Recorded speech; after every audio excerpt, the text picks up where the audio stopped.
Ciao les amis, on se retrouve pour cette deuxième recette, ce deuxième cours de cuisine italienne avec moi-même, Franco Fancello, le chef de l'Hôtel de l'Ange à Guebwiller.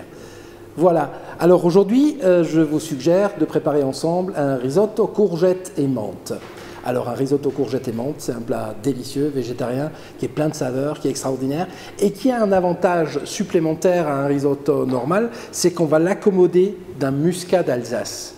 Parce que la menthe sur le muscat d'Alsace, c'est absolument extraordinaire comme mariage et vous allez voir que vous allez vous régaler. Donc prévoyez un muscat d'Alsace, prévoyez du riz Carnaroli. Alors on peut utiliser du riz arborio ou du riz Carnaroli. Moi je vous conseille d'utiliser du riz Carnaroli pour quelle raison? Le Carnaroli a une cuisson qui est plus ferme et permet de le travailler en plusieurs étapes. Vous verrez tout à l'heure, pendant qu'on prépare la recette, si on doit s'arrêter pour une raison X ou Y, le risotto, on le pose de côté et on le récupère, on peut continuer à le travailler. De même, le risotto Carnaroli, vous pouvez le cuisiner aujourd'hui, le réserver et le finir demain. Ce qui est beaucoup plus difficile avec le risotto arborio, qu'il faut faire d'un trait pour le déguster immédiatement. Et s'il en reste, ça devient de la bouillie. On ne peut pas le réchauffer, alors que le Carnaroli, s'il en reste, on le réhydrate avec du bouillon ou avec de l'eau et on peut l'utiliser une deuxième fois pour la même recette ou pour une autre recette. Voilà, donc si vous êtes prêts, on va commencer. Je vous présente les ingrédients. Donc l'ingrédient principal, le risotto Carnaroli. Il nous faut un petit oignon, il nous faut une courgette ou une courgette et demie, et il nous faut de la menthe, un petit peu de beurre que pour l'instant je réserve au frigo, et j'ai préparé également 2 litres, 3 litres de bouillon de poule pour hydrater le risotto et pour le cuisiner. Voilà, donc si vous êtes prêts, on y va. Je commence avec mon oignon. Alors pour ce risotto, je vais vous montrer la découpe de l'oignon à l'italienne. Donc je le coupe en deux, je découpe dans toute sa longueur et je prends dans l'autre sens et voilà, je fais mes petits carrés et voilà, j'ai découpé mes oignons à l'italienne. Je fais la même chose pour l'autre. Alors ça n'a pas besoin d'être super précis pour le risotto, puisque de toute façon les oignons vont fondre dans l'huile d'olive pendant la préparation, donc on n'a pas besoin d'une grande précision dans la taille. Voilà, on a nos oignons. Alors donc une chose très très importante dans le risotto, c'est qu'à partir du moment où on commence à le travailler, on ne fait plus que ça. On ne s'occupe plus d'autre chose. Deuxième chose très importante quand on travaille le risotto, il faut une casserole ou une poêle qui soit très grande. Il faut qu'il ait beaucoup d'espace, le riz, pour cuire et se développer et s'ouvrir. Et ça lui permettra d'avoir une cuisson homogène. Si vous le mettez dans une petite casserole, il va être tout comprimé et il ne pourra pas exploser et tirer son amidon. Et vous aurez une cuisson qui n'est pas homogène. Vous aurez ceux du dessus qui ne sont pas cuits, ceux du dessous qui sont cuits. Donc vous aurez un risotto qui n'est pas agréable, croquant et onctueux comme il doit être. Donc pour ce risotto courgettes et menthe, ce que je vous suggère de faire, c'est de cuire 3/4 d'une courgette. On va le cuire dans le bouillon de poule qui est prêt. Avec la menthe, ça va infuser, ça va nous donner des saveurs. Et ensuite, on va l'incorporer au riz. Et le petit quart qui nous reste, on va l'incorporer à la fin de la cuisson, accru. Et donc ça va nous donner deux aspects. Ça va nous donner un aspect très onctueux, un petit peu comme une soupe, une purée de courgettes qui va donner de la couleur au riz et qui va donner de la saveur. Et la deuxième courgette, les petits cubes qu'on va incorporer à la fin, qui resteront croquants et qui auront un beau goût de courgettes fraîches. Voilà. Donc je taille juste ces petits légumes en vitesse et on va commencer la cuisson. Pendant que je prépare mon riz, je laisse cuire mes courgettes à infuser avec la menthe. Ok? Allez, on y va. Voilà, donc les amis, j'ai pris ma casserole, j'ai mis mes oignons. Maintenant, à froid, l'huile d'olive abondante. Donc ça, c'est très important. Et vous savez, quand vous pensez qu'il y en a assez, vous en mettez encore un petit peu. Parce que là, on va faire donc bien remplir le fond de la casserole. Ça, c'est important, de bien remplir le fond de la casserole d'huile d'olive. Parce que l'huile d'olive va nous servir, premièrement, pour faire revenir nos oignons. Quand nos oignons auront sué, on va y incorporer le riz pour le faire nacrer. Alors ce qui est très important dans le risotto, hein, je vous l'ai dit, c'est déjà qu'il y ait suffisamment d'espace pour le riz. Deuxième chose, que vous fassiez votre départ à froid pour l'oignon. Pourquoi le départ à froid? Parce que si vous faites chauffer votre huile, vous y mettez votre oignon tout de suite il va caraméliser, il va avoir une couleur brune et c'est absolument pas ce qu'on veut, ni au niveau des saveurs, ni au niveau de l'aspect. Là en fait avec le départ à froid, l'huile va chauffer petit à petit, l'oignon va commencer à cuire, va blanchir et après il va complètement fondre dans le risotto, on ne le verra absolument plus. Hein? Donc c'est important. Et deuxième chose super importante, je vous l'ai dit tout à l'heure, quand on travaille le risotto, on ne fait plus rien d'autre. On fait le risotto et on s'occupe que de lui. Et surtout, on lui dit « je t'aime, je t'aime, je t'aime ». Ça c'est super important. N'oubliez jamais ça. Voilà, donc après, bon, il y a un petit peu de temps d'attente, hein, on n'a pas le choix, puisqu'il faut que ça chauffe. Alors, si vous avez un feu à gaz à la maison, ça va un petit peu plus vite. Là, avec le feu électrique, bon, ben, il y a un petit temps de latence, on n'a pas le choix. Pendant que mes oignons commencent à blanchir, j'en profite pour retirer mes courgettes et ma menthe du bouillon. Je vais les passer. Alors là, moi, je vais les passer dans une passoire comme ça, parce que c'est ce que j'ai sous la main maintenant. On peut les écraser à la fourchette, on peut les passer dans un robot mix, on peut les passer dans un robot plongeur. Tout est possible, hein. Il n'y a pas de règle pour ça. Voilà. Vous voyez, mes oignons commencent à blanchir. Et je ne veux pas qu'ils colorent, hein. Ça c'est important. Hein. Donc c'est pour ça que je les surveille, que je regarde bien l'huile. Et voilà, là ils sont translucides. Donc j'y incorpore le riz directement comme ça. Et là, je fais nacrer mon riz avec les oignons.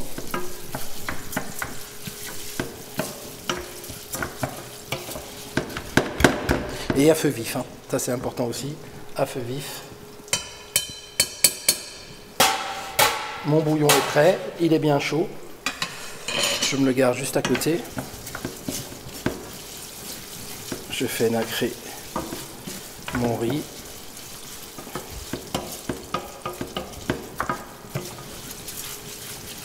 Alors, peut-être que j'ai mis un tout petit peu trop d'huile, mais bon, c'est pas très grave.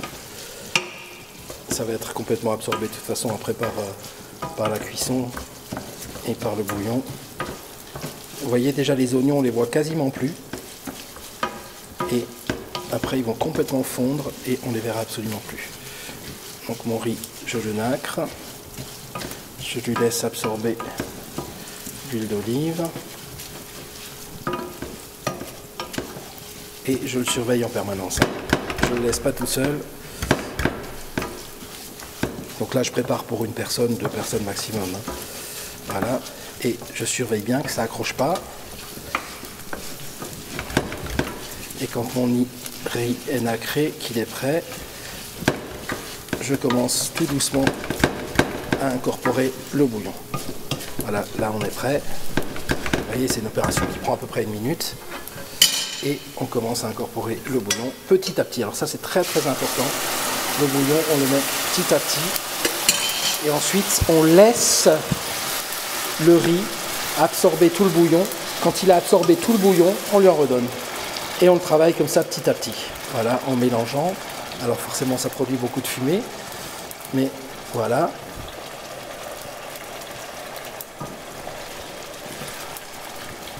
On le mélange, on le tourne. On lui laisse absorber le bouillon. Quand il a absorbé le bouillon, on lui en redonne. Et comme ça, petit à petit, il va grossir, il va grandir, il va tirer son amidon. Et c'est ça qui va donner tout le petit aspect crémeux qu'on voit sur le risotto. Quand le risotto est crémeux, c'est pas parce qu'on y a mis de la crème, c'est l'amidon du riz qui tire avec le bouillon ou avec l'eau, ça dépend de ce qu'on y met, qui donne cet aspect crémeux au riz. Et c'est absolument pas parce qu'il y a de la crème à l'intérieur, c'est quelque chose de tout à fait naturel. C'est le bouillon et l'amidon du riz. Pendant la cuisson, les grains de riz grossissent, explosent et apportent ce côté crémeux. Alors là, vous voyez, ça commence à attacher un petit peu, donc on fait attention. Si ça attache un petit peu, vous pouvez baisser le feu. Alors là, sur le feu électrique, c'est un peu plus compliqué. Et vous rajoutez du bouillon. Hop, et on repart en cuisson. Voilà. Et quand il aura absorbé ce bouillon-là, on va encore lui rajouter un peu de bouillon. Et après, on va y mettre aussi notre préparation à base de menthe et de courgettes qu'on a fait cuire préalablement dans le bouillon. Voilà, hop, on va le mettre dedans. Voilà, hop. Nos petites courgettes qui ont cuit avec la menthe. On les incorpore, on met le petit jus. Ça, on met de côté. Et voilà, on commence déjà à travailler avec ces premières courgettes et cette menthe qui vont commencer à apporter de la saveur au risotto. Et après, comme je vous ai dit, je vous ai montré tout à l'heure, j'ai réservé une partie de courgettes que je vais incorporer à la fin pour donner un petit côté croquant et un côté un petit peu courgette crue qui est intéressante aussi, autant au niveau de la saveur qu'au niveau de la texture en bouche. Celles-là, je pense qu'elles vont s'écraser tout doucement avec la cuisson et elles vont apporter une petite couleur verte au riz. Donc là, on laisse cuire, on laisse le riz absorber le jus et le bouillon. Et n'oubliez pas, on en profite, on tourne et on lui dit « Tu sais que je t'aime et que tu vas nous régaler tout à l'heure avec ce merveilleux petit muscat d'Alsace. Ça va être vraiment un régal pour toutes nos papilles, pour nous et nos invités. » Et c'est important quand on fait la cuisine, de faire la cuisine pour les gens qu'on aime. Et de se régaler en la faisant avec la perspective de ce que ça va donner après, le résultat final qui sera magnifique. Voilà.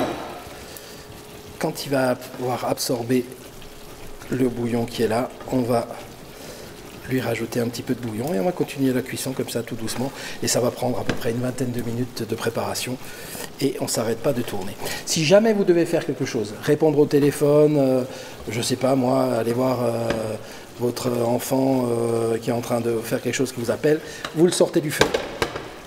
Et avec le riz carnaroli, ça risque rien.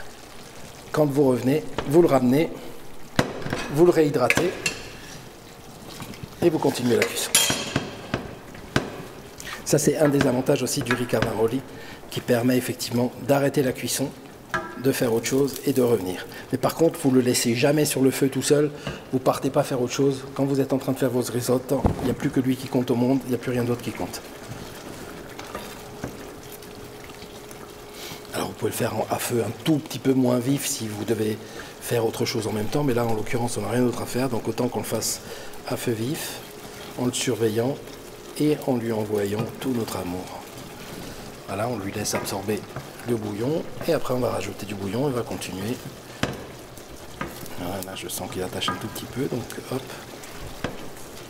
Alors c'est important de lui laisser absorber le bouillon parce qu'en fait, si on lui donne trop d'eau, après il va avoir un goût à queue, il va avoir un goût vostrik comme on dit chez nous, et c'est pas agréable. C'est pas un riz cuit à l'eau qu'on veut, c'est vraiment un risotto. Et le risotto, c'est vraiment une cuisson particulière, comme ça, petit à petit. Et vous voyez, il commence déjà à avoir ce côté un petit peu crémeux là.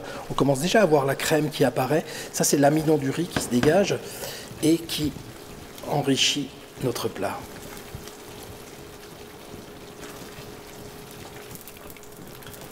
Voilà. Là, on est pas mal. Voilà, alors on va le laisser tranquille 10 secondes, on va le faire monter en température et ensuite on va le goûter pour voir où on en est. Alors c'est pas un travail qui est compliqué de préparer un risotto, mais c'est un travail qui est un peu fastidieux parce qu'il faut être là. Vous pouvez rien faire d'autre. Vous pouvez pas regarder la télé, vous pouvez pas lire un bouquin, vous vous occupez que de lui. Il est exclusif. Pendant le temps de préparation, le risotto est exclusif. Et alors la dégustation va nous permettre plusieurs choses. Va nous permettre de savoir à quel stade de cuisson on en est, pour savoir s'il faut rajouter les courgettes ou s'il faut attendre encore un peu. Et il va nous permettre aussi de savoir si notre bouillon est trop salé ou pas assez. Et donc si jamais le bouillon était trop salé, on rajoute de l'eau fraîche. Si le bouillon correspond aux saveurs qui sont les nôtres, on continue à incorporer du bouillon. Donc là je vais le goûter.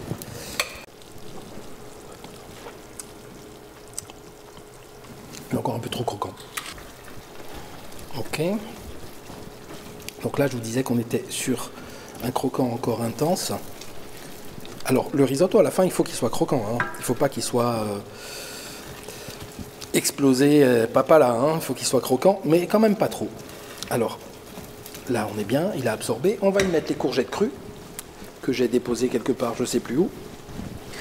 Ah, je les ai mises là. Voilà. J'y incorpore mes courgettes crues. Sur mes courgettes crues, je vais mettre un petit peu de sel, un petit peu de poivre.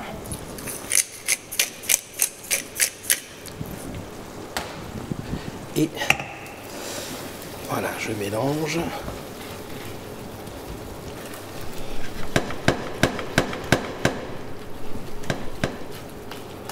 Là, on est à peu près à 7-8 minutes de la fin de cuisson. Hein.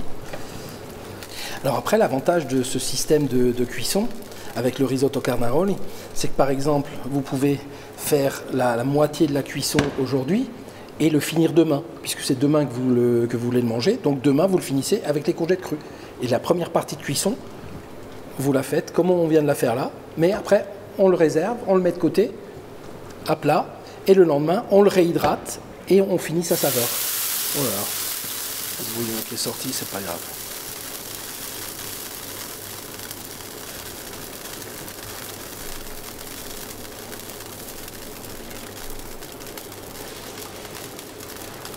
Alors, je vais goûter quand même pour voir où on en est.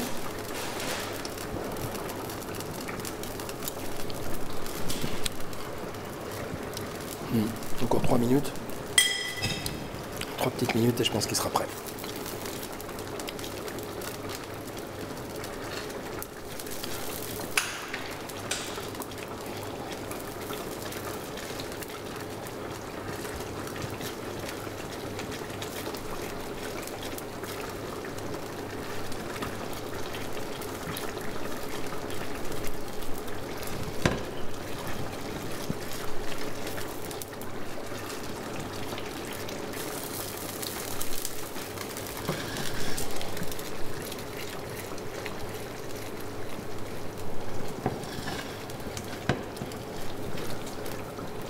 Voilà. Alors là, effectivement, il n'y a plus grand chose à raconter. Hein. Il faut juste attendre, hein, c'est tout. Hein. Il faut apprécier le moment présent et surtout envisager le futur qui va être absolument merveilleux avec ce risotto au goût de menthe, de courgettes et puis ces petites courgettes croquantes qui vont arriver aussi sur notre palais qui va être excellent. Voilà, j'attends encore une petite minute, je laisse absorber le reste de bouillon et je vais monter au parmesan et au beurre. Voilà, là il est superbe, il a absorbé une grande partie du bouillon, il est onctueux, il est crémeux et là on va finir. Donc on va finir avec 2 belles cuillères de parmesan.